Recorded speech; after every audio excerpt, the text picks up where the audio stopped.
Alors bonsoir, bienvenue à cette formation sur les murs végétalisés. Je me présente, je suis Christina Bouchika, conseillère en consultation publique. J'ai le plaisir d'animer la rencontre de ce soir. Permettez-moi également de vous présenter les personnes qui m'accompagnent. Tout d'abord, Madame Marie-Hélène Jacques, qui est conseillère en environnement au service de la planification, de l'aménagement et de l'environnement à la Ville de Québec. Bonsoir. Puis, Monsieur Lucas Dancora, qui vient de Nature Québec, c'est lui qui va faire, pardon, Donora, Dis-moi. je suis désolée, Donora, donc c'est qui va donner la formation et les deux vont pouvoir répondre à vos questions à la période de questions. Bonsoir. Euh, bonsoir.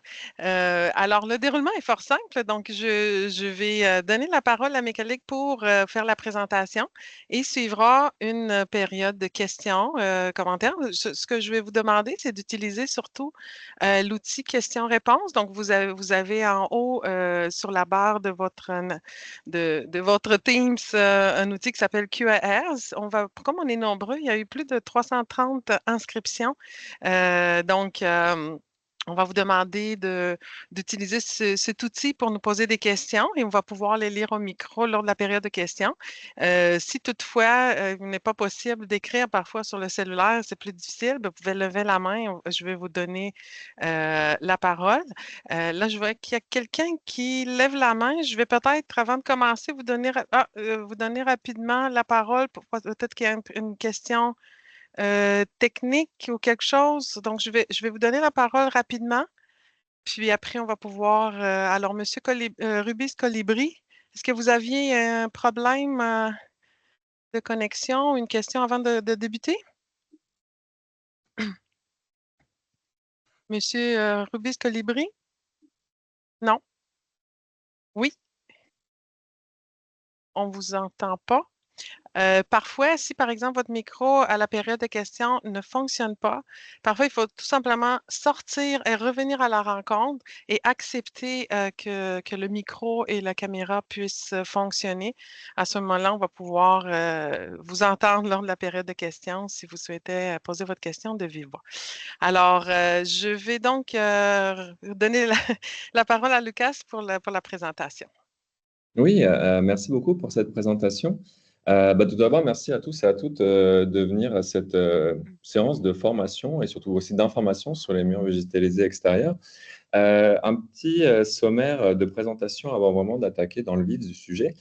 Aujourd'hui, on va vraiment comme très rapidement au tout départ parler un peu d'organisme de Nature Québec pour lequel je travaille, pour rapidement aussi s'introduire finalement dans le sujet pour faire la différence entre les murs vivants et les murs végétalisés. On passera aussi par les mythes et a priori pour vraiment comme décortiquer c'est quoi en fait les caractéristiques des murs végétalisés extérieurs. Donc là, on parlera de réglementation, de végétaux, du sol, des supports, mais aussi comme du projet pilote de murs végétalisés.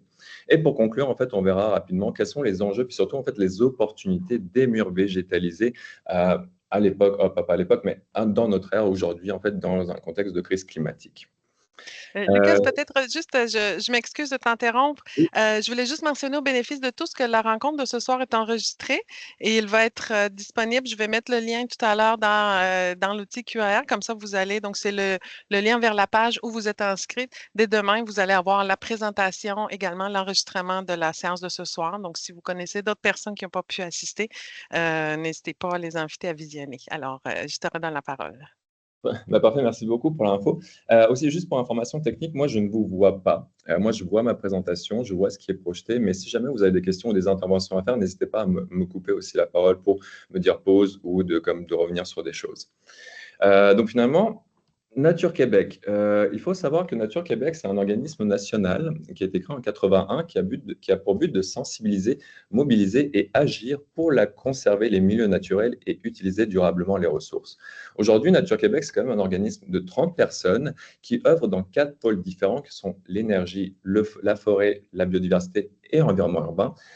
Moi, particulièrement, je travaille dans l'environnement urbain qui est vraiment spécifique pour l'accompagnement des populations, la transformation des paysages urbains vers des modes de vie plus résilients et adaptés à lutter contre les changements climatiques. Il faut savoir qu'on a quand même pas mal de projets, tant avec les aînés qu'avec les enfants, qu'avec l'ensemble, en fait, finalement, de la communauté québécoise ou bien à l'échelle de la province, avec différents projets que vous voyez ci-dessous. Moi, personnellement, j'ai une formation d'architecte en France. Je suis arrivé à Québec il y a 3 ans et j'ai intégré finalement l'équipe de Nature Québec il y a un an et demi. On est situé au centre Frédéric Bach, donc le centre de la culture et de l'environnement qui est en Haute-Ville. Comment finalement le lien s'est fait avec la ville finalement pour le développement des murs végétalisés? C'est que l'année dernière, on a tenu en collaboration avec la ville un projet pilote qui nous a permis de mettre en place 12 à 14 murs végétalisés dans la ville de Québec pour expérimenter différents prototypes que vous allez voir en fait par la suite dans ma présentation. Et là, aujourd'hui, la formation qu'on a finalement, c'est vraiment comme un sommaire ou une synthèse finalement de tout le travail qui a été accompli en un an et demi. Donc, mur végétalisé, de quoi parle-t-on? Euh, on entend beaucoup de termes comme mur végétal, mur vivant, jardins verticaux, murs mentaux, parois verticales, clôture végétale. Donc, en fait, un ensemble de termes tant anglais que français pour décrire un ensemble, une variété de spécificités de murs, pour au final se rendre compte qu'on a deux grandes catégories qui sont les murs vivants et les façades végétalisées. Un petit point aussi de référence avant même de continuer dans cette ligne-là. Le travail qu'on a fait en collaboration avec la ville s'appuie beaucoup sur les travaux qui ont été menés par la Société québécoise de phytotechnologie, qui ont sorti un rapport accessible en ligne sur les murs végétalisés en mai 2022. Également, en fait, on a aussi de l'autre côté l'Institut de technologie agroalimentaire du Québec qui propose une formation beaucoup plus technique de conception de murs végétalisés qui est tenue par Antoine Trottier. Cette formation, je l'ai suivie. Elle est comme séparée en 3 grandes sections et qui rentrent vraiment dans le détail des murs vivants. Donc, on parlait de 2 grandes catégories, murs vivants et façades végétalisées. Quand on parle de murs vivants, on va vraiment s'intéresser plus à l'aspect architectural du bâtiment. C'est-à-dire qu'on va vraiment concilier l'architecture et le végétal pour vraiment associer des techniques constructives et nouvelles technologies, tant dans la préservation des végétaux que dans l'enveloppe du bâtiment. Donc, quand on comprend ça en regardant par exemple cette image qui est issue du bâtiment du mouvement des jardins à Lévis, qui est fait par Co-Architecture, c'est qu'il y a quand même une complexité de design, une complexité de technique pour mettre en œuvre en fait ce mur-là. Ce mur-là, finalement, il va comme essayer de vivre à travers ça. Donc, on va mettre en place des systèmes d'irrigation, d'alimentation, et ils sont très intéressants finalement pour penser le mur végétal au sein d'un bâtiment. D'un autre côté, on a les façades végétalisées qui sont plus simples puisqu'en fait, on va venir dissocier cette paroi architecturale de la paroi du mur végétal. Donc, en fait, finalement, elles ne se touchent pas, ou en tout cas pas dans certains cas. Il y a 2 grandes catégories qui sont avec ou sans utilisation de support. C'est justement ça qui permet de détacher concrètement ou non le mur végétal du mur existant. C'est quand même, ça reste aussi une méthode plus économique pour végétaliser une surface verticale extérieure. Et là, dans ce cadre-là, on va vraiment s'intéresser au système d'attache qui est vraiment propre au végétal. Donc, en fait, ce mur végétal va vraiment nous permettre de penser tant le support que les caractéristiques du végétaux. Donc, quand on fait le lien aujourd'hui, nous, notre travail vraiment s'intéresse aux façades végétalisées et non au mur vivant, qui est vraiment un domaine beaucoup plus complexe. Alors, qu'entendons-nous quand on parle de murs végétalisés? En tout cas, quels sont les mythes et a priori qu'on a? J'entendais beaucoup au fur et à mesure des discussions, puis c'est normal, puis on a tous des a priori sur des choses que peut-être on connaît moins, qu'on maîtrise moins, qu'on a entendu, qu'on croise des informations. Bref, il y a quand même beaucoup de choses qui circulent sur les murs végétalisés, qui par exemple, que les plantes vont se détériorer, les plantes vont détériorer prématurément les surfaces, qu'une façade végétalisée demande beaucoup d'entretien, que l'humidité finalement va se créer entre le mur et la façade végétale ou que les feuilles représentent un risque d'incendie. Donc, moi, quand j'entends finalement ces phrases-là, ça ne me choque pas puisque je les ai eues aussi, mais le projet pilote m'a permis comme de les déconstruire en approfondissant mes connaissances. C'est-à-dire que si on parle que les plantes vont détériorer la surface, il faut savoir que la plante, elle ne va pas détériorer, mais au contraire, l'améliorer. Si un mur extérieur est déjà endommagé, avant de mettre un mur végétal, on va le réparer. Mais ce n'est pas le végétal en lui-même qui va venir finalement détériorer le mur. Exactement la même chose qu'une façade végétalisée me demande beaucoup d'entretien.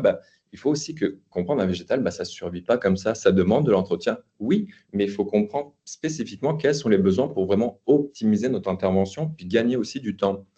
On parle aussi d'humidité qui va se créer entre les murs. Ça, c'est comme, c'est quoi le fonctionnement précis en fait des végétaux qu'on met en place? Parce que on n'est pas en train de créer une paroi qui va finir fermer hermétiquement le bâtiment, puisqu'on reste quand même à l'air libre, puis ce n'est pas une enveloppe vraiment fixe. Donc, il faut vraiment comprendre tout ça, puis décortiquer comme les feuilles représentent un risque d'incendie. Bah, non, c'est plutôt les feuilles mortes qui représentent et donc un risque d'incendie. Puis donc, c'est l'entretien qui peut-être qui représente un risque d'incendie. Mais les feuilles en tant que telles, vertes, qui sont comme hydratées, en bonne santé, il n'y a pas de risque d'incendie.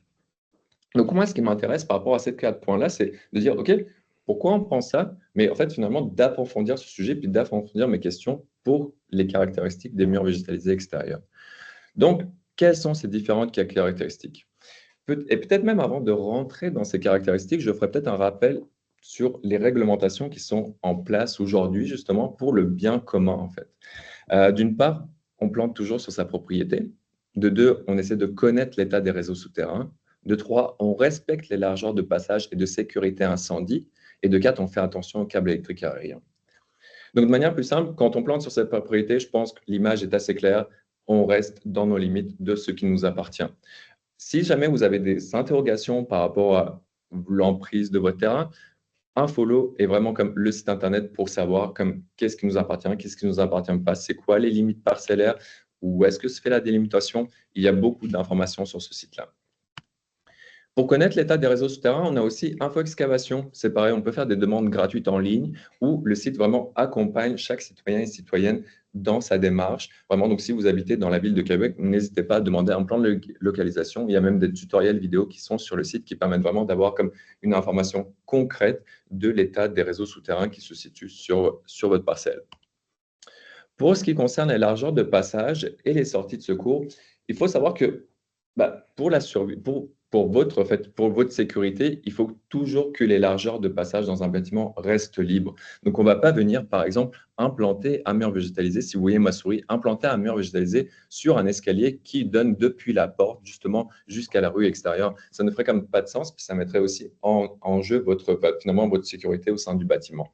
Donc, on va toujours faire attention, quand on pense à un mur végétalisé, de ne pas empiéter sur la largeur de passage qui a été établie. Puis finalement, pour ce qui est comme des câbles électriques aériens, je vous conseille beaucoup de vous référer aux documents transmis par Hydro-Québec qui stipulent dans différents cas les différentes distances minimales à respecter par rapport à ces câbles électriques. Il faut savoir que le principal enjeu, c'est tant pour votre sécurité, mais aussi pour l'entretien de ces câbles électriques-là par les équipes d'intervention qui seront obligées finalement de couper le mur végétalisé si jamais il déborde sur ces câbles électriques, ce qui serait comme tant dommage pour votre investissement que comme une perte de temps pour les techniciens qui interviennent.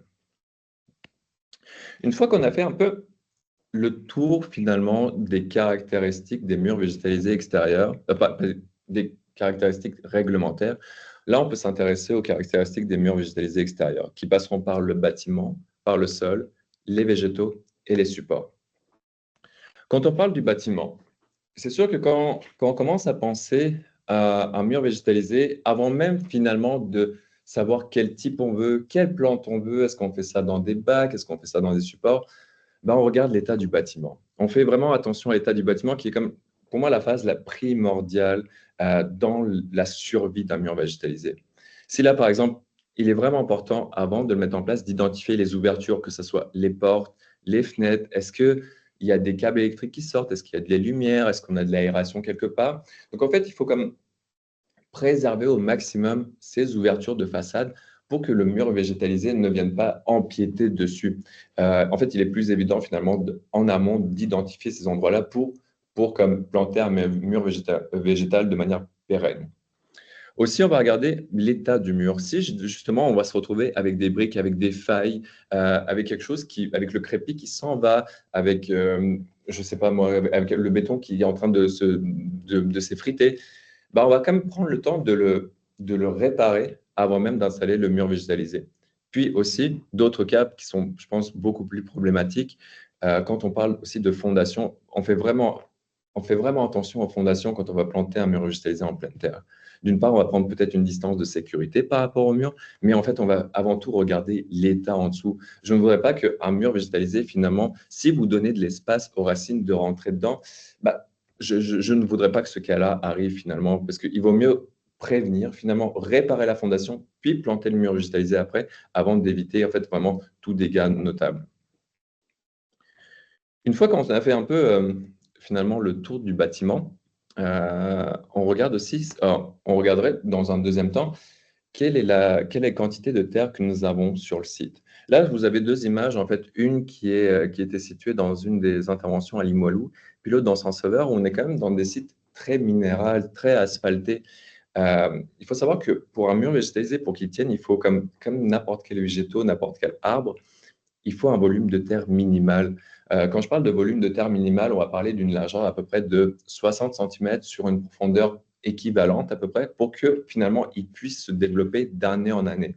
C'est sûr que plus vous auriez de terre finalement sur le site, mieux c'est. Après, on verra les différents cas, comment vous pouvez apporter de la terre dans le cas où vous n'en avez pas.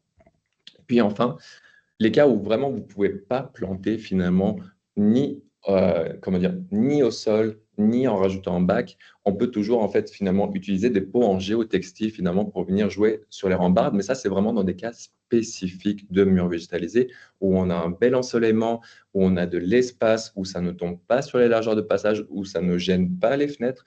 En fait, je trouve que, par exemple, les garde-corps sont vraiment comme quelque chose à explorer, en tout cas comme structure à remettre en valeur s'ils sont en bon état avec un mur végétalisé.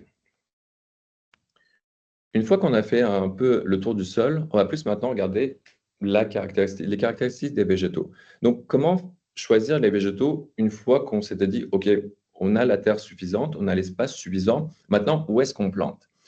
Bah, l'une des principales choses à regarder, c'est l'ensoleillement. Il faut savoir qu'un végétal, pour qu'il puisse se développer, a besoin quand même d'être exposé au maximum à la lumière du soleil, donc c'est-à-dire être exposé sur une façade sud. Là, vous voyez un exemple de cas concret où on a décidé de végétaliser la façade est, finalement, du bâtiment en sélectionnant des plantes précises qui auront besoin de un peu moins de lumière, qui seront plus adaptées à l'ombre, qui auront comme besoin de moins de lumière finalement pour se développer le long de la façade.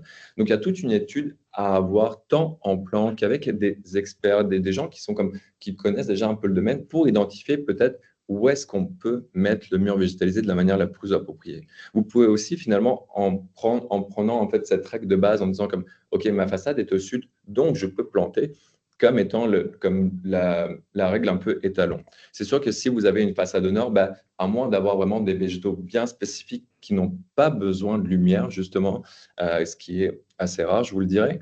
Euh, donc, des végétaux qui n'ont pas besoin de lumière pour pousser, qui seront mis sur les façades nord. Donc, une fois qu'on a comme les végétaux, l'espace, le soleil, on peut commencer à identifier les différents végétaux qu'on peut mettre en place. Là, par exemple, dans ce cas-ci, ce qu'on a décidé, c'est de utiliser en fait la terre existante, de faire un bac, puis de rajouter de la terre un peu par-dessus, puis faire grimper en fait, finalement des plantes le long des cordes métalliques, le long de la façade, le long des cordes, pardon, pas métalliques, mais en fibre, tout au long de la façade. On a choisi vraiment des végétaux un peu plus spécifiques qui tolèrent un peu plus l'ombre, comme les clématites et les rosiers. Dans ce cas-ci, les clématites ont été plantées plus proches de la rue, puis les rosiers ont été plantés de l'autre côté, pour qu'ils puissent au fur et à mesure se développer. Donc là, si on rentre un peu plus dans le détail des végétaux, puis dans le choix des végétaux qu'on peut avoir finalement à planter pour un mur végétalisé, c'est sûr que nous, dans le cadre du projet pilote, on a planté en moyenne 5 à 6 espèces différentes, dont la clématite de Virginie, le houblon, le kiwi arctique, le lierre du Boston. On a planté aussi des rosiers. Puis la dernière qui manque, j'ai plus en tête la dernière qui me manque, c'était le chèvrefeuille. Voilà, le chèvrefeuille. Il faut savoir que ces caractéristiques des différents végétaux dépendent finalement de leur système d'accroche. Puis c'est ça en fait ce qui va finalement nous permettre de savoir est-ce que c'est un végétal qui va aller courir sur le mur, est-ce que c'est un végétal qui va courir sur un support, quel type de support. Donc en fait, il est important de déterminer est-ce que vous voulez que le végétal prenne votre mur ou prenne sur un support pour voir est-ce qu'on prend un végétal avant tout, c'est comme le lierre de Boston qui va vraiment venir se coller au mur avec ces petites ventouses ou ces racines crampons justement, comme la vigne par exemple, qui vont venir comme se coller au mur puis évoluer le long de la façade. Ou bien est-ce qu'on va plutôt s'intéresser à des végétaux qui ont des tiges volubiles ou des pétioles volubiles ou abris qui vont, elles, en fait, finalement, venir s'enrouler autour d'une structure qu'on va mettre en place. Donc, une fois qu'on l'a intégré, qu'on s'est posé les questions, qu'on regarde, OK, bah, est-ce qu'on prend un ventouse, est-ce qu'on prend quelque chose qui s'enroule d'un support, on va avoir quel type de support on a. Donc, on a parlé des, des végétaux qui courent directement sur le mur, mais quel type de support aussi on peut choisir pour tous les autres végétaux. C'est sûr qu'on va pouvoir trouver dans le commerce des treillis finalement en bois qui peuvent durer 1, 2, 3 ans en fonction de leur qualité. C'est sûr que ce n'est pas quelque chose qui est vraiment non plus durable, mais je pense qu'on peut trouver de la bonne qualité finalement sur ce qui est proposé sur le marché. Ou sinon, on peut aussi s'orienter sur soit des cordes en fibre naturelle, soit des cordes métalliques, ou bien vraiment rentrer comme un complexe un peu plus sophistiqué d'ancrage, c'est-à-dire qu'on aurait peut-être comme des petits clips qui vont venir se fixer au mur avec des cordes métalliques qui vont être tendues, puis pouvoir trouver comme un travail graphique.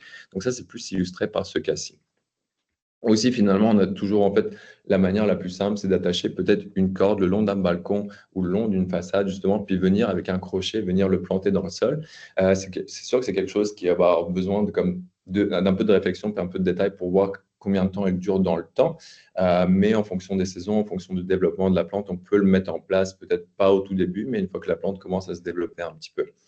Puis à la fin, en fait, c'est juste pour donner un peu une idée de ce que ça pourrait donner comme aperçu. Donc là, c'est comme des plantes qu'on a décidé de planter dans des bacs qui sont supportés sur le balcon, puis qui viennent peut-être évoluer. On pourrait imaginer soit le long des fils, soit le long de treillis, soit selon des fils métalliques verticaux. En fait, juste comme on peut imaginer tout type de possibilités, il y a tellement un panel possible de murs végétalisés, d'expérimentation qu'on peut faire justement que les choix sont quand même immenses.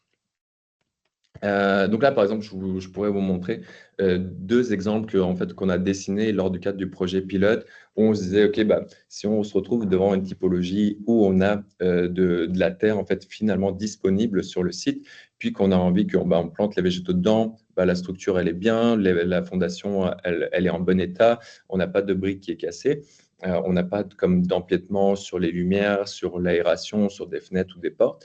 Bah, on peut mettre quand même peut-être un système d'accroche au mur ou bien faire grimper un végétal le long.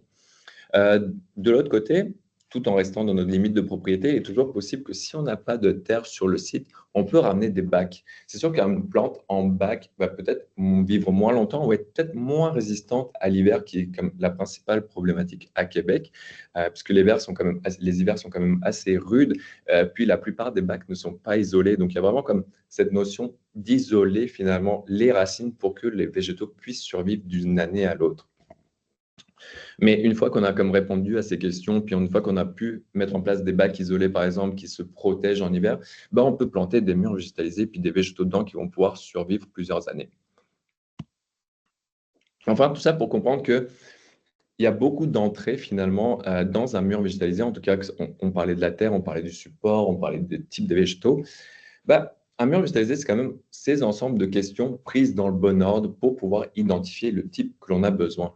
Donc justement, dans le cadre un peu du projet pilote, quand on était intervenu auprès des différents candidats et candidates, j'ai mis en place cet arbre décisionnel qui me permet de se poser en fait les bonnes questions dans le bon ordre pour identifier le type finalement de mur végétalisé qu'on souhaite avoir. Donc par exemple, là, on va commencer tout d'abord au volume de terre existant. Donc quel volume de terre est-ce que l'on a à disposition? Donc, si on se dit que le volume de terre est déjà disponible sur le site, peut-être on va choisir la plantation plein de terre. Si le volume de terre est indisponible, est-ce qu'on choisit une plantation dans les bacs, dans le sol, ou est-ce qu'on a des bacs qui sont sur le sol?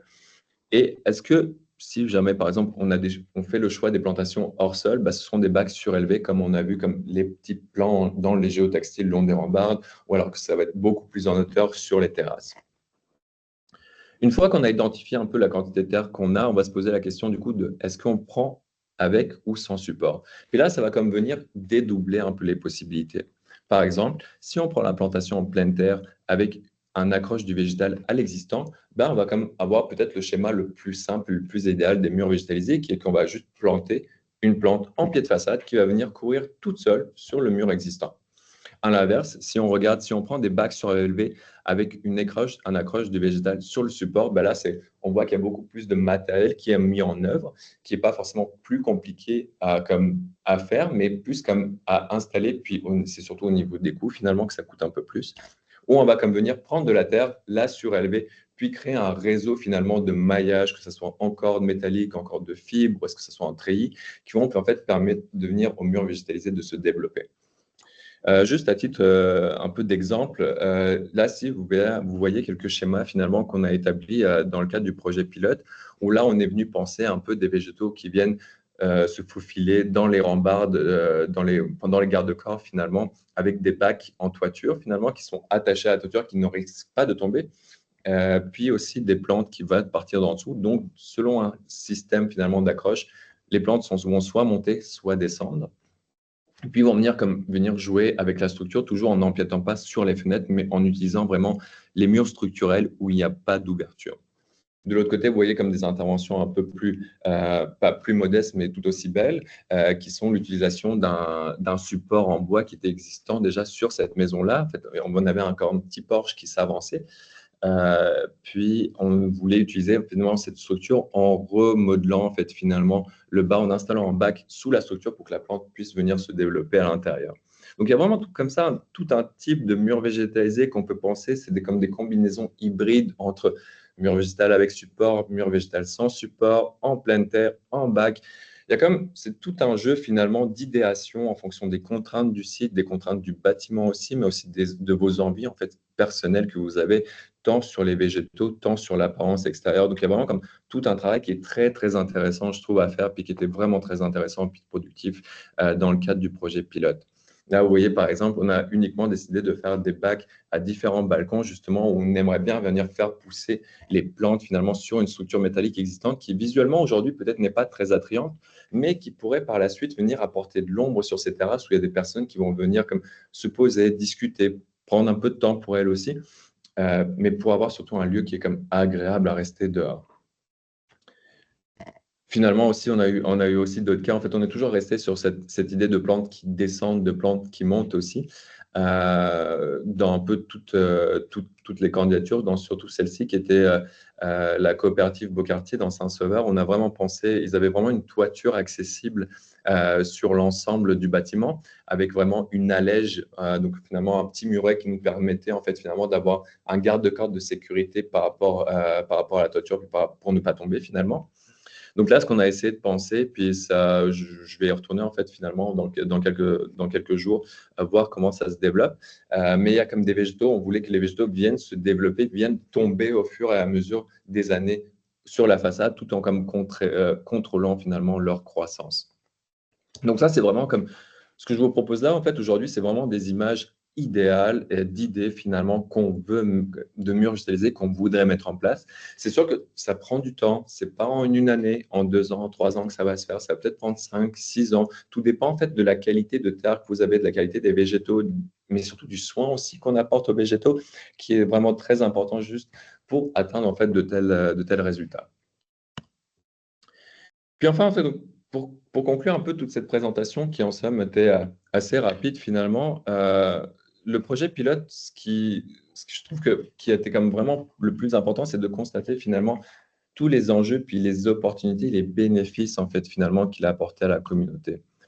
En fait, on va beaucoup parler, je trouve que les murs végétalisés apportent vraiment quelque chose dans l'amélioration de notre qualité de vie, tant sur la santé, tant sur le bien-être, tant sur l'aspect visuel, tant sur l'aspect olfactif. On peut vraiment venir comme apporter la nature finalement en ville, en donnant finalement accès en fait à cette nature-là qui, bah, dans l'urgence de crise climatique aujourd'hui, n'y est plus, en tout cas, a besoin comme de revenir en ville.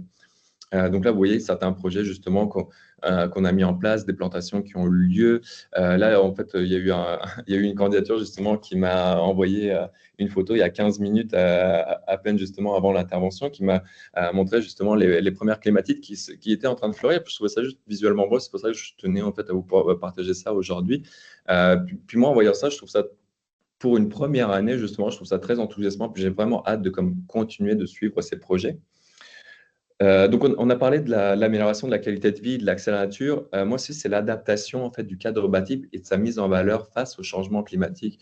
Je veux dire, la mise en place des murs végétalisés, ça m'a aussi permis de rentrer en contact avec des citoyens et citoyennes qui avaient envie de changement, qui étaient conscients finalement des enjeux climatiques, puis qui voulaient en fait mettre la main à la terre justement pour modifier le milieu, que ce soit des jeunes, des plus âgés, des personnes qui travaillaient assez constamment. Donc nous, on est comme venus en fait apporter une expertise, que ce soit par des dessins un peu plus techniques, mais qui ont permis en fait de réfléchir, c'est quoi les différents types de solutions qu'on pourrait mettre en place. Puis là, ce que vous voyez justement, c'est ce bac-ci qui a été fait en fait en structure bois. Donc je vous avais montré auparavant justement cette voilà, cette maison finalement individuelle, on voulait comme refaire. Donc là, on a phasé le projet en deux parce qu'on n'avait pas assez finalement de financement.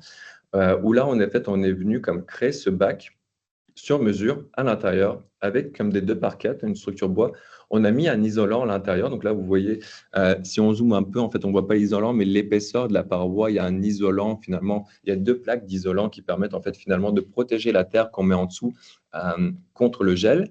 On a fini par remettre en fait finalement la même structure métallique à l'extérieur pour que finalement le bac ne soit pas endommagé par la déneigeuse ni par le sel finalement qui est vraiment comme très comment dire très négatif pour le développement des végétaux. Puis on a quand même réussi à en faire quelque chose d'esthétique, puis aussi un lieu de partage et de plantation avec les enfants. Donc moi je trouve que c'est un projet qui était vraiment très très enrichissant personnellement.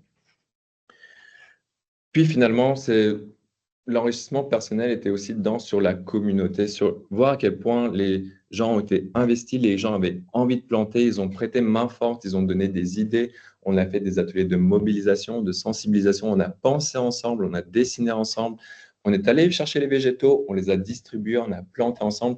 Tout ça, c'était vraiment comme, je trouve que c'était un beau projet porté par la société finalement. Puis, en fait, ce que je me suis surtout rendu compte, c'est que chacun peut le faire, puis on peut tous le faire à vraiment un prix vraiment adapté. On a les matériaux qui sont disponibles sur le marché. Il suffit juste comme d'un peu de technique, un peu de connaissance, un peu aussi de curiosité, puis d'envie.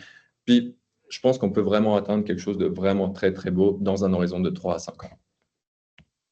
Voilà, ça sera tout pour ma présentation aujourd'hui. Parfait. Merci beaucoup pour la présentation. On est donc déjà rendu à la période de questions et commentaires. Je vous rappelle comment faire. Je vois qu'il y a certains qui ont déjà posé des questions, donc on va y revenir. Donc, on vous suggère l'outil Q&R, donc questions-réponses. Si vous cliquez dessus, vous pouvez poser une question et moi, je vais pouvoir la lire au micro. Ou bien, vous pouvez également lever la main, puis à ce moment-là, je vais vous inviter à ouvrir votre micro, caméra si vous souhaitez pour poser votre question de vive voix. Est-ce Alors, que, je vais commencer. Oui? est-ce que tu veux que j'arrête la diapositive? Ah, parce que tu ne vois pas, hein? Moi, je ne vous vois Euh, pas. Ça dépend. Sinon, je peux toujours parler sans vous voir, mais comme vous le souhaitez. je peux, parce que même si je l'enlève, oui, mais on peut peut-être l'enlever, puis si jamais Je me il y a rapprocherai, si tu ça nécessite, on va la remettre à l'écran. Donc, une première question, une clôture de type Frost, est-ce que ça peut servir de support? C'est ma... Je vais juste regarder type Frost pour vraiment être sûr de quoi on parle. Oui, en fait, ça dépend vraiment de type des végétaux. Donc là, vraiment, on va peut-être, on va regarder en fait, je vais répondre peut-être de manière très technique parce que c'est peut-être ma déformation professionnelle en tant qu'archi. On va vraiment regarder l'espace en fait finalement qu'on a entre les barreaux. Si vraiment l'espace est vraiment grand, on va chercher des végétaux qui sont à tige volubile, donc qui vont venir comme se fixer avec des petits membres finalement, pas de la tige principale, mais vraiment des petites tiges qui vont permettre de s'accrocher dessus. Mais oui, c'est possible sur une clôture de type frost de planter un mur végétalisé. Merci. On a une autre question de Mahmoud Vadipour. Est-ce qu'il y a des plants comestibles pour planter sur des murs végétalisés? Bah, moi, je vous avouerai que je n'ai pas testé de plan comestible. On m'a dit que le kiwi arctique était très bon. Il faut ça. Aujourd'hui, je ne peux pas le conseiller comme pour le manger parce que personnellement, je n'ai pas testé ni dans le cadre du projet pilote ni dans ma vie personnelle. J'ai vu des kiwis arctiques qui se développaient super bien à une vitesse peut-être un peu plus réduite, mais aujourd'hui, c'est le seul végétal que je vois qui pourrait donner des fruits comestibles. Marie-Hélène, peut-être tu peux me corriger un petit peu? Je me permets. Moi, je suis une cultivatrice de kiwis arctiques de Limoilou. Donc, j'ai des kiwis arctiques sur un bâtiment là, que j'ai habité plusieurs années qui fournissent quand c'est astronomique, là, de kiwis, là, des culs de poule entiers, des tout petits kiwis qui sont gros comme des raisins verts environ, là, puis qui ont exactement le goût des kiwis, mais sans la plure dufteuse désagréable. Puis ça produit, tu sais, c'est des plantes qui sont adaptées à la zone de rusticité, la zone 3, qui est encore plus froide que Québec, donc ça survit très bien chez nous, même si on pourrait penser que les kiwis sont des plantes tropicales. Il y a aussi la vigne à raisin, évidemment, là, qui peut Oui, être oui, oui. utilisée comme plante comestible. Puis sinon, dans les annuelles, où on n'a pas un effet instantané en début de saison, mais c'est des plantes qui vont croître pour donner peut-être plus un mur d'intimité, plus en nous, mettons, là, à chaque année. Bien évidemment, il va y avoir les haricots, les pois, ce genre de plantes-là qui peuvent pas, qui peuvent servir à faire un mur végétalisé, mais pas de la même envergure qui pourrait vraiment, mettons, soulager la chaleur urbaine, nous soulager dans notre bâtiment de la chaleur urbaine. C'est plus comme décoratif ou pour créer de l'intimité dans notre cour. Et merci Merci beaucoup. Marie-Hélène. Je pense que ça serait une deuxième phase de mur végétalisé, justement pour expérimenter les comestibles. Merci. Alors, Valérie demande, vous êtes-vous intéressé aux garanties des fabricants des revêtements extérieurs? Est-ce exact que certains limitent la garantie de leur parement si des végétaux la recouvrent? J'ai pas regardé ce point-ci sur les végétaux qui recouvrent. Je sais juste que si on fait une intervention physique, donc technique sur le bâtiment, donc c'est-à-dire que si on vient visser quelque chose dedans, oui, il se peut que dès la membrane, par exemple, c'est beaucoup lié, je pense, à la question de la membrane d'étanchéité. Si la membrane perce, oui, je pense, mais perce de manière comme volontaire, donc si c'est nous qui la perçons, c'est sûr que je pense que la garantie est perdue. Donc s'il y a une intervention sur le bâtiment dans la paroi technique, je suis d'accord avec lui que la garantie est perdue. De là, je n'ai pas vu de cas où finalement les fournisseurs, en tout cas, je ne me suis pas intéressé à ce sujet-là justement, puisqu'on essaie comme que les végétaux qu'on a mis en place, ils s'accrochent de manière indirecte finalement sur les parois. Mhm. Merci beaucoup. Et une autre question, quel type d'isolant utilisez-vous dans les bacs qu'on a vu tout à l'heure? L'isolant, bah, c'était vraiment un isolant classique qu'on trouvait finalement dans un distributeur, dans un grand distributeur finalement de matériaux. Moi, ce qui m'importe, c'est surtout d'avoir comme une résistance thermique de 15. Donc, ce qui fait qu'on a utilisé deux épaisseurs d'un demi-pouce pour avoir 3 pouces finalement d'épaisseur. Donc, ce qui est vraiment, finalement, on peut utiliser n'importe quel type de fournisseur d'isolant, tant qu'on fait vraiment attention à mettre une membrane d'étanchéité entre l'isolant et la terre, mais également de respecter finalement ce R15, finalement, cette résistance thermique pour que la terre ne gèle pas. Puis même à ça, encore, il y a encore des réflexions à avoir, parce que c'est comme je trouve encore très expérimental, à savoir, est-ce que plus vous pouvez mettre de terre, mieux c'est justement. Puis si on arrive à isoler sur les 4 faces, puis on peut le couvrir à l'hiver, ce serait le best finalement. Et si on parle de tout ce qui est en toiture, on essaie quand même de couvrir le dessous, en fait. Donc, on essaie vraiment d'avoir une enveloppe complète pour pouvoir isoler au maximum. Merci. Valérie demande, offrez-vous un accompagnement pour des coopératives qui souhaiteraient réaliser un projet de mur végétalisé? Aujourd'hui, il faut savoir que l'ensemble des prototypes qu'on a établis étaient vraiment dans une entente avec la ville de Québec, justement, qui faisait partie d'un financement global. Aujourd'hui, on n'a pas vraiment de projet finalement qui permet en fait finalement d'accompagner pour le développement complet d'un mur végétalisé. Mais il me ferait vraiment plaisir finalement si vous voulez me contacter, qu'on échange en fait finalement sur ce sujet pour savoir quelles sont les possibilités, si je peux vous donner des documents techniques, des informations, d'un retour d'expérience aussi. C'est vraiment faisable. Parfait, merci. Alors, on continue avec une autre question. Est-ce qu'il y a un registre d'endroits à visiter pour s'inspirer avant d'implanter un mur? Donc, est-ce que vous... Un registre d'endroits à visiter. Je pense qu'on a quand même pas mal d'exemples dans la ville de Québec où les murs dévégétalisés sont développés vraiment facilement, que ce soit dans Limoilou. Moi, je vois aussi beaucoup entre le quartier Saint-Roch et le quartier Saint-Jean. Et il y a beaucoup de maisons finalement où on voit par exemple de la vigne vierge qui se développe ou du lierre qui se développe vraiment facilement en longueur de façade. Je pense qu'en se baladant un petit peu dans la ville de Québec, on peut rapidement en fait finalement trouver des lieux où il y a des murs végétalisés qui ont vraiment bien marché. C'est sûr que ça demande du temps. C'est sûr que quand on va planter un mur végétalisé, ça ne va pas se développer dans les 1, 2, 3 prochaines années de manière comme faramineuse. Mais le temps, en fait, finalement, c'est le secret. Il faut attendre, il faut l'entretenir, puis à la fin, ça va donner quelque chose. Bonjour, je m'excuse, je pense que j'ai eu un problème de connexion. Vous êtes Est-ce que ça revenu, je va? pense. Oui, je Oui. suis revenue. Oui, alors est-ce que vous avez fini la réponse? Oui, j'ai fini la réponse. En tout cas, je pense. Marie-Hélène, à moins que toi, tu as des suggestions plus locales et précises, finalement. Moi, la cité des rues, tout de suite, comme j'aurais besoin d'un peu de temps. Non. J'ai pas, tu sais, c'est sûr, dans le quartier Saint-Jean-Baptiste, dans les Moilous, même dans le Vieux-Québec, quand on se promène, puis dans le sens, c'est comme quand on magasine une voiture, OK, puis là, d'un coup, tu magasines une Matrix, puis tu vois toutes les Matrix sur la rue. Mais je pense que si vous marchez dans la ville en pensant au mur végétalisé, vous allez réaliser qu'il y en a beaucoup plus que vous pensez. Puis vous allez vous mettre à les observer. En tout cas, moi, depuis que j'y pense, on dirait que je les vois partout, dans Saint-Roch aussi. Fait que, faites juste mettre vos lunettes. Il n'y a pas de liste, là, je ne peux pas vous donner d'adresse, là, mais mettez vos lunettes mur végétalisé et vous les verrez. Parfait, merci. Une autre question. Attendez juste un petit peu. Alors, de Myriam Nickner-Hudon, pouvez-vous donner un horizon de coût pour des projets tout simples en termes de dimension pour faire un essai, avec accès à du sol ou délimitation d'une zone de plantation gros comme une boîte à chaussures? Il y a un énorme bosquet de kiwi arctique dans Saint-Sauveur derrière le croque-mort qui pousse sur une clôture frost. Ça se tricote entre les lattes et ça peut devenir gros et ligneux. Ensuite, il y a une clôture le long de l'immeuble Notre-Dame de Lourdes, 3 variétés de raisins qui s'améliorent au fil des semaines. C'est notre secret de voisinage. Mes amis et moi avons cueilli l'équivalent d'un petit bac de recyclage. On en a fait du mou de raisin, notre cuvée CHSLD. Alors, c'est sûr que merci pour les exemples. Alors, est-ce que vous avez une idée des coûts? Une idée des coûts. Ce que je peux dire, d'une part, en fait, finalement, si vous n'avez pas de structure, c'est déjà vous avez amoindri des coûts de manière assez notable. Ce qui coûte, en fait, finalement, quand on se rend compte dans les murs végétalisés, ce qui coûte le plus cher, ben, c'est les végétaux ou le matériel. Finalement, la terre, c'est quelque chose qui est comme assez moins dispendieux, finalement, puisqu'on va trouver ça dans le marché un peu de manière commune.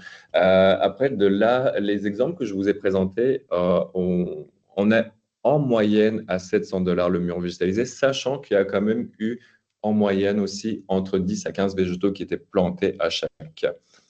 Les végétaux coûtent cher. Les plants coûtent cher aussi. Ça dépend aussi de leur phase de développement. Est-ce qu'ils sont plus jeunes? Est-ce qu'ils sont plus âgés? Je pense que si on a un terrain existant avec de la bonne terre, un bon mur où il n'y a pas besoin finalement ni de support, ni d'apport de terre neuve ou de construction de bacs, par exemple, le coût se limiterait vraiment à l'achat des végétaux. Après, je ne peux pas m'engager. En fait, c'est difficile de s'engager sur le prix des végétaux. Je veux dire, les plants qu'on achetait variaient, chez notre fournisseur, variaient entre 30 à 50 finalement dollars le pot. Mais par contre, c'était déjà des plants développés. Pourquoi j'ai choisi des plants développés? Parce quand les plantations étaient faites, c'était au mois de juillet. Le soleil tapait fort, il y avait de la sécheresse qui commençait à arriver. J'ai préféré avoir des végétaux qui étaient vraiment bien développés. Peut-être si on part sur des végétaux plus petits, là, on pourrait peut-être arriver à 20 $ en moyenne. Et encore là, je ne m'engagerai pas finalement encore sur le prix. Mais en fait, tout dépend de ce que vous voulez faire. Je pense qu'on peut avoir une gamme de prix où d'un coup, on veut un mur végétalisé un peu complexe, avec une belle structure pensée, avec un designer, et d'un coup, genre, les coûts explosent. Ou bien on veut peut-être un mur végétalisé plus humble, plus simple, où ça va coûter de la corde, ça va coûter des piquets, ça va coûter les plants, mais peut-être un peu de jus de bras. Ouais. Merci beaucoup. Alors, quelqu'un demande est-ce qu'on aura le fichier PDF de cette formation? Oui, je le répète pour tous. J'ai mis le lien aussi dans la conversation. Après la rencontre, je vais mettre la présentation en ligne et dès demain matin, il y aura également l'enregistrement de la rencontre. Nicolas Pelletier de Nature Québec qui me rappelle un peu ce qu'on avait dit, que la vigne à raisin est aussi une option de plante dont les parties sont comestibles. Raisin de table et feuilles puis l'effort de vigne farcie. Ça, c'est un plat de chez Merci nous. pour la Moi, je viens de Roumanie, puis on fait beaucoup de feuilles de vigne farcies. Alors, une autre question. OK. Roch Desjardins, je n'ai vu des projets avec des murs sur plusieurs étages, mais aucune pour des maisons de un étage. Est-ce que... Un étage, on pourrait prendre l'exemple du bac qui a été transformé, comme je parlais du port justement du bac en structure de bois. Là, c'était vraiment pensé sur la structure d'un étage qui allait rester finalement sur un seul niveau et qui allait vraiment prendre la possession de cette structure-là. Après, c'est comme les possibilités sont encore là immenses. Je veux dire, c'est sûr que plus on va chercher haut, plus ça va demander du temps.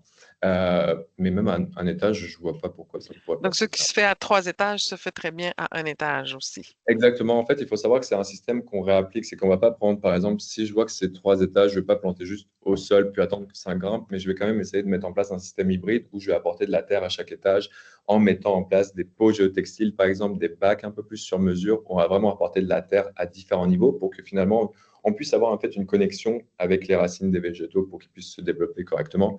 Parce que c'est sûr, pour un végétal, aller chercher 3 mètres de haut en partant du pied, bah, c'est faisable, mais c'est long et difficile, je pense. Merci beaucoup. Alors, Frédéric Lamirande demande, la lierre de Boston a-t-il bien toléré la zone de rusticité de la ville de Québec? Bah, le lierre de Boston, je trouve qu'on le voit partout, puis peut-être c'est peut-être un végétal qui est le plus présent dans la ville de Québec, puis étonnamment, il se développe vraiment super bien dans très peu de terre. Donc, je dirais que aujourd'hui, le lierre de Boston, c'est peut-être la plante que je planterais vraiment sans avoir peur qu'elle meure. Je Mhm. ne sais pas si j'ai répondu à la question, mais pour moi, le lierre de Boston, ça me semble le plus évident. C'est pour ça que dans les projets, en fait, du projet pilote, on essaie au maximum peut-être d'éviter le lierre de Boston parce qu'on savait que ça marche. On savait que c'est adapté au climat. On a l'exemple partout dans la ville de Québec. Le but était vraiment d'essayer avec comme des chevrefeuilles, des clématites, des rosiers. Non, on n'a pas fait de kiwi arctique. Le houblon aussi, on a essayé avec le houblon que ça a marché sur les INRS. Donc, ouais, on a essayé d'autres végétaux finalement. Parfait, merci. Alors, une autre personne, belle présentation. J'ai un mur de tôle de 3 étages de haut, orientation est, et un stationnement à son pied. Est-ce possible de planter une plante grimpante dans les 60 centimètres de dégagement? Ça, c'est vraiment un gros enjeu par rapport au stationnement, justement, tant pour la sécurité des racines pour qu'on ne roule pas dessus. Moi, le deuxième enjeu que je vois, c'est la tôle métallique, qui est quand même une surface très lisse. Euh, c'est soit on arrive à trouver un moyen d'accroche qui permet à un végétal de venir de se fixer dessus. Puis encore là, je trouve que même le lierre ou un autre végétal a vraiment du mal à s'accrocher parce que ça, le métal, c'est comme de la tôle, c'est très, très, très, très lisse. Donc en fait, moi, ce que je vois, la solution qu'on a aujourd'hui, c'est d'utiliser la section qu'on a entre le stationnement puis le mur pour venir creuser. Donc là, peut-être ça va nécessiter aussi de faire de la déminéralisation, donc retirer tant le béton ou l'enrobé bitumeux, donc faire attention à la façade aussi, voir quelle terre aussi on a en dessous, parce qu'on sait qu'on vit dans un monde très minéral en ville, quand on sait quand on a mis une surface d'enrobé bitumeux, en dessous, on sait qu'on a du 3/4, on sait qu'on a du sable. Donc, vraiment, retrouver de la bonne terre en ville, c'est quelque chose qui est comme très difficile aujourd'hui. Ce n'est pas infaisable en apportant de la terre neuve. Ça engendre des coûts quand même supplémentaires. Puis justement, une autre réflexion aussi sur le système d'accroche, à savoir qu'on va mettre en place des supports avec vraiment des points d'ancrage au mur précis, comme on en parlait un peu tout à l'heure. Parce que sur l'atoll, j'ai vraiment tant pour la survie des végétaux, parce que le soleil rayonne beaucoup, puis ça a une énergie très très rapide. Finalement, ça va restituer la chaleur très rapidement, puis ça va se refroidir aussi vite. Mais je ne pense pas qu'un végétal va pouvoir se développer le long d'une tôle. En tout cas, il va falloir un support qui va être comme mis sur la tôle même. Pour l'éloigner. Bon, mais merci beaucoup. Également, une question, est-ce qu'il est possible de parler un peu de l'entretien minimum qu'on a besoin de faire sur ces plantes? Euh, oui, bien sûr. Après, ça dépend sur quel sujet. Le premier entretien minimum, c'est de l'arroser. Et puis de l'arroser beaucoup la première année de plantation. Je pense que c'est le plus gros enjeu quand on plante un mur végétalisé, c'est d'identifier si on a un accès d'eau à côté. Il y a un projet justement où on a planté de la coopérative Beaucartier. Justement, vous avez vu finalement l'image de cette mur végétalisé qui se veut descendre. Ils ont installé un système d'eau sur la toiture avec un accès vraiment propre.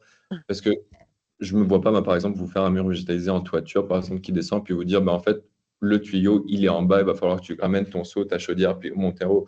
Donc, c'est vraiment important d'identifier le point d'eau parce que vous, ça va vous faciliter la tâche pour l'arrosage, puis ça va profiter aussi d'une même manière aux végétaux. Après, pour ce qui est de la coupe, je pense quand on commence à parler d'entretien, est-ce que vous voyez plus comme la coupe, puis la taille finalement? C'est vraiment de regarder en fait chaque année comment évolue. On sait par exemple que fin printemps, début été, on a une poussée de croissance. À la fin hiver, peut-être on peut regarder où est-ce que ça en est pour vraiment comme planifier déjà c'est quoi l'arrangement qu'on peut faire début printemps. Marie-Hélène, tu me contredis si ce que je dis n'est pas forcément comme vrai, mais il me semble qu'il n'est pas conseillé de faire une taille avant le début de l'hiver justement pour ne pas stresser les végétaux dans leur hivernage. Mais justement, les tailles, elles peuvent se faire plutôt début printemps. En tout cas, quand les végétaux reprennent vie.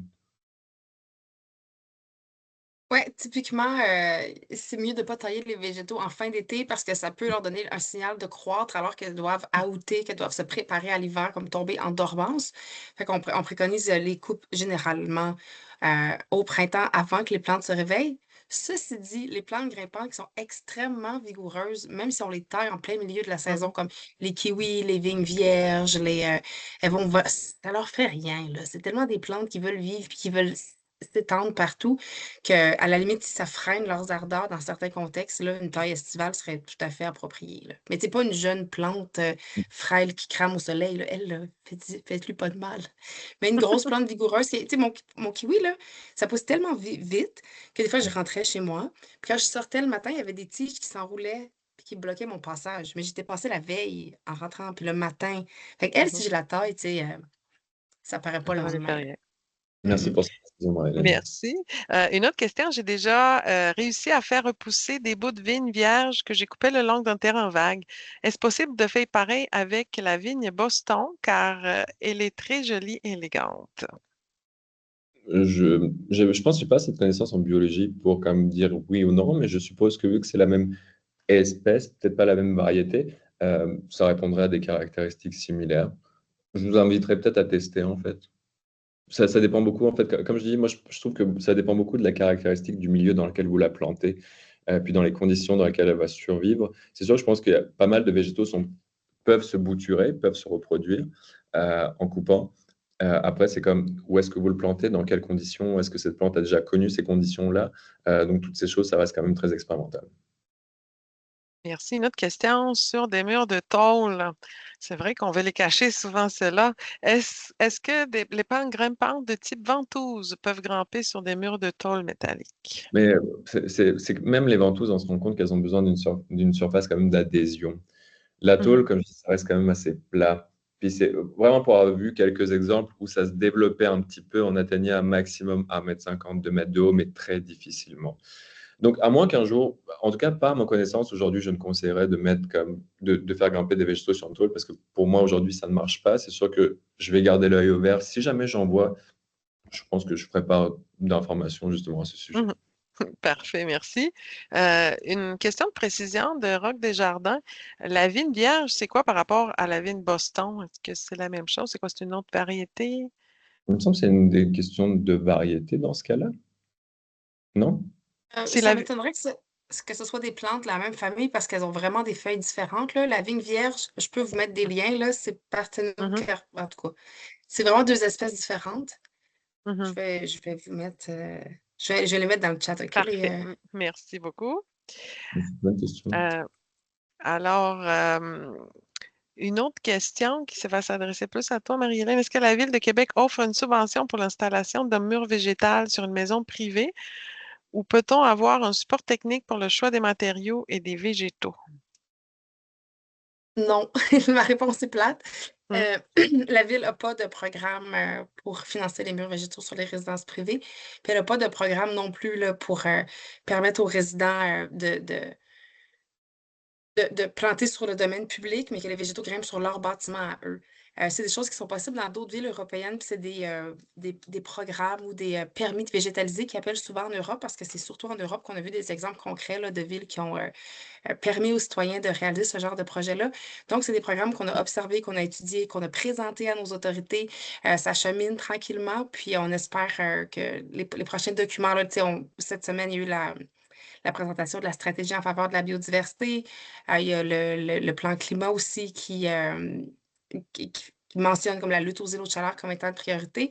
On espère en avoir un nouveau plan climat. Donc, ces différentes planifications-là peuvent créer des amorces ou accrocher ces initiatives-là qu'on porte certains professionnels à l'interne, puis aussi par vous, les citoyens. Donc, je vous invite à manifester vos désirs là, via les consultations publiques ou le 311 si vous souhaitez voir plus de murs végétalisés dans la ville. Ça va nous faire plaisir de vous répondre. Merci beaucoup.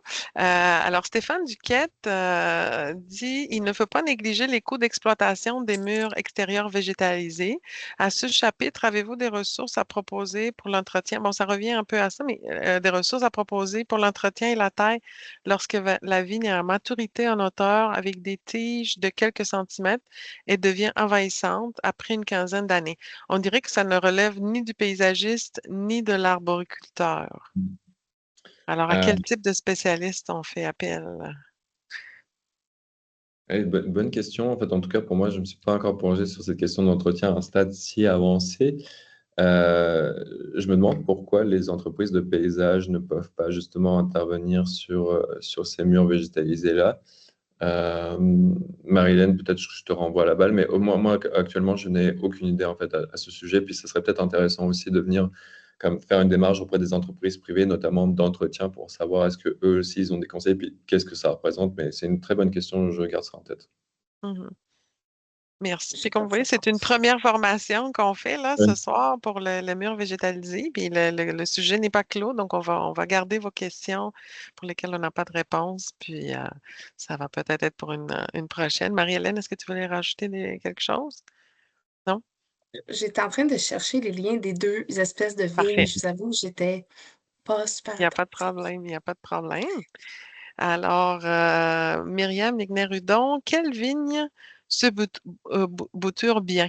Je remets les bouts de vigne Boston dans une jardinière pour qu'elles reprennent avant de les mettre en terre. J'ai beau avoir la main verte, j'échoue à plusieurs reprises. OK, donc la vigne de Boston, ça semble plus difficile à planter, à bouturer. Ouais. Moi, ça me demande plus des connaissances Mhm. de biologiste, puis je t'avoue que je suis comme assez limité sur la question, vraiment qui est liée aux variétés, aux espèces, notamment pour ces détails très spécifiques-là. C'est sûr que je pourrais faire une recherche justement pour répondre par la suite à ces questions, mais aujourd'hui, j'ai pas la réponse. Parfait. Moi, je ne vois pas d'autres, ben, à part des remerciements. Je vais regarder aussi s'il y a des mains levées. N'hésitez pas si vous avez d'autres questions. J'en vois pas d'autres questions. Je vais attendre peut-être encore 1, 2 minutes si jamais il y a d'autres personnes qui souhaitent lever la main ou poser une question dans l'outil questions-réponses. Non, mais dans ce cas, je vais vous remercier pour votre présence à tous. Merci Marie-Hélène et Lucas pour la présentation. Je vous rappelle, j'ai une nouvelle, attendez un petit peu, j'ai une Oui. nouvelle publication.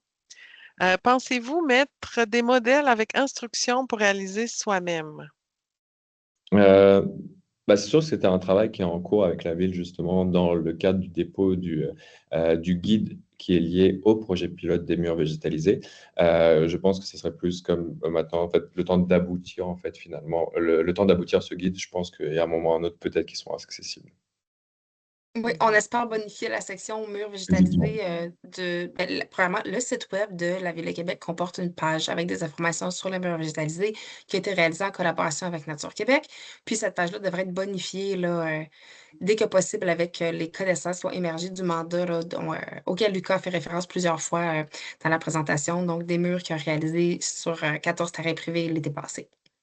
Puis d'ailleurs, sur la page web que je vous ai mis dans la conversation, il y a 3 liens vers ces pages de murs végétalisés, 6 plantes pour un mur végétalisé, puis vrai ou faux mur végétalisé. Donc, gardez ces pages dans vos favoris, puis au fur et à mesure, elles pourront être effectivement bonifiées. Je vais vérifier s'il y a d'autres questions. Nouvelle publication, un instant.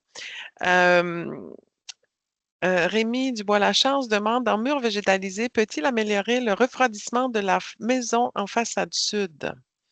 Oui, bah, excuse-moi, je réponds un peu rapidement, mais oui, bien sûr. En fait, je pense qu'un mur, un mur utilisé, dès qu'il est développé, va apporter une protection finalement à la façade. Puis justement, c'est ça qu'on cherche dans l'adaptabilité des bâtiments. C'est sûr qu'il faut que ce soit bien fait, on va dire dans les règles de l'art de la construction, tant dans l'élaboration des supports que dans vraiment le développement du mur végétalisé. Mais je pense qu'à long terme, on peut voir comme vraiment une amélioration de la qualité du bâtiment. En tout cas, à l'intérieur, pour l'apport de l'air frais, puis surtout par rapport à l'ombre, en fait, finalement que peut avoir la façade. Merci. On revient avec le mur de tôle est difficile. Bon, si un mur de tôle est difficile, est-ce que le vinyle plastique a plus de chances? J'ai rarement rencontré du vinyle plastique en façade. En tout cas, je vais juste regarder un petit peu à quoi ça pourrait représenter le vinyle plastique en façade. Et Mais sur des murs, sur des maisons unifamiliales, parfois, ça existe. ah oui, oui. Euh, bonne question. Je reste quand même un peu. En regardant les images là en direct, je reste un peu dubitatif quand même. Euh, Donc, Faudrait ça voir. prend un support ou des fils, c'est ça? Je Pour, pense que je resterai quand même sur un système de support pour ne pas, pour vraiment laisser en fait, choisir vraiment une plante qui va avoir comme des tiges qui vont se développer sur un support plutôt que de le mettre sur un mur directement. Sur ce type de mur en tout cas. Parfait. Donc, ça ne peut pas grimper directement sur le vinyle, mais ils peuvent être installés devant un mur de vinyle avec un système de En support. bon état, je peux essayer. C'est le conseil que j'ai. Essayer, puis on verra si ça marche ou non. Puis envoyez-moi des photos si ça marche, parce que ça m'intéresserait vraiment de comprendre pourquoi. Puis, ben, mais là, aujourd'hui, la priori que j'ai, c'est que ça marcherait comme pas. Puis je conseillerais, si jamais on veut, comme des végétaux qui commencent à être périns, puis dans le temps, de penser plutôt à un support que de se fier sur le mur même. Parce que quand je regarde si, en fait, l'importance de la tâche au mur, si on parle d'un végétaux sans support, c'est vraiment sa résistance. Puis sa résistance tant au soleil qu'au vent et à la neige. Il y a des zones, en fait, vraiment, on a des couloirs de vent vraiment très intenses. Puis je voyais, en fait, des végétaux qui s'arrachaient, en fait, pas qui s'arrachaient, mais qui se décollaient de la façade, puis qui ne pouvaient pas pousser et après, qui pendaient, en fait, finalement, sur la rue. Donc, ça menait comme quasiment à rien, finalement. Donc, c'est pour ça que je conseillerais toujours sur, dès qu'on a un doute si la façade peut accrocher ou non, ben, on met un support. Parfait. Puis le support, ça peut ne pas être quelque chose de très solide. Ça peut être des fils qui ont moins guide. Ça, ça peut être vraiment des fils qui soient soit permanents, soit pas permanents. Ça dépend comment vous accrochez cette borne. Où est-ce que vous voulez l'accrocher? En fait, tout dépend du résultat. Comme on a vu dans toute la présentation, il faut juste évaluer qu'est-ce qu'on veut par rapport au budget qu'on a, puis par rapport aussi aux caractéristiques sur le site qu'on a. Donc, c'est vraiment prendre le temps de s'imprégner de tout ça, de vraiment faire un croisement des choses, puis de voir qu'est-ce qu'on peut faire en fait par la suite. Merci. On a une question de Christiane. Donc, Christiane, je vous ai euh, mis à l'écran. Donc, vous pouvez ouvrir votre micro si vous souhaitez la caméra pour poser votre question, sinon juste le micro. Est-ce que vous êtes capable d'actionner votre micro? Il s'agit juste de peser sur le micro qui est en haut quelque part sur votre écran. Est-ce que vous nous entendez, Christiane?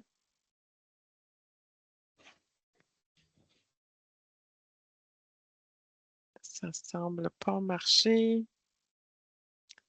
Alors, vous avez la main levée. Donc, si vous n'êtes pas capable d'ouvrir le micro, euh, peut-être je peux vous conseiller de sortir de la rencontre, de rentrer, puis de s'assurer que quand Teams vous demande est-ce que vous donnez accès au micro et à la caméra, de dire oui. Alors, on va vous attendre si vous voulez sortir de la rencontre puis revenir. On va faire ce test-là pour vous permettre de poser votre question. Sinon, peut-être la faire par écrit. Je vais vérifier s'il n'y en a pas. Bon, il y a des remerciements dans les questions. Alors, Madame Christiane, je vois que vous pouvez, ça, si vous nous entendez, vous pouvez sortir et revenir, essayer d'activer votre micro. Donc, quittez la rencontre, puis recliquez sur le lien pour revenir. On va essayer ça. Allô? Bon, peut-être qu'elle ne nous entend plus. Je vais vérifier si j'ai d'autres mains levées. Je n'ai pas d'autres mains levées, mais peut-être vous pourrez m'écrire à l'adresse qui est sur la page si vous n'êtes pas capable ce soir de l'écrire dans le question-réponse. Vous pouvez m'écrire un courriel, puis ça va me faire plaisir de le transmettre à Marie-Hélène et à Lucas parce que ça ne semble pas marcher, votre micro. Alors, bon, je ne vois pas d'autres questions, d'autres mains levées. Alors, merci à tous pour votre présence encore une fois. Puis, on va garder les liens actifs là, pour ajouter des informations qui pourront vous être utiles. Alors, merci beaucoup et bonne soirée. Au Merci revoir. beaucoup. Bonne soirée. Bonne soirée.